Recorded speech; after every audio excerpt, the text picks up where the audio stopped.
naghahanap ng maiinom. May nakita siyang pitsel at nilapitan niya ito. Sinubukan niyang uminom, tukay iniunat niya, pero wala siyang nakuha dahil ang tubig ay mababa. Tweet, tweet, tweet, tweet, si Uwak ay nag-isip. Tweet, tweet, tweet, tweet, tumingin sa paligid. May paraan, sabi niya sa sarili. Basta't mag-isip ka lang, may sagot na darating. Tumingal at luminga si Uwak, naghanap ng paraan.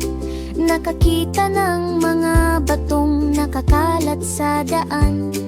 Tinuka niya ang isa at sa pitsel inihulog, at tumaas ng bahagya ang tubig na nasa loob.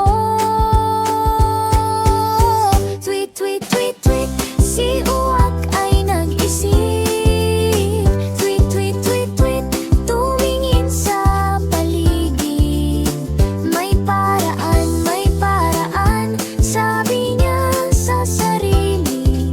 Basta't mag-isip ka lang, may sagot na darating.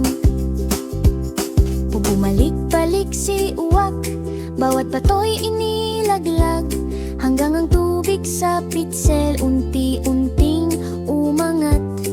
Na ngayon ay abot tuka na, uhaw niya'y nawala.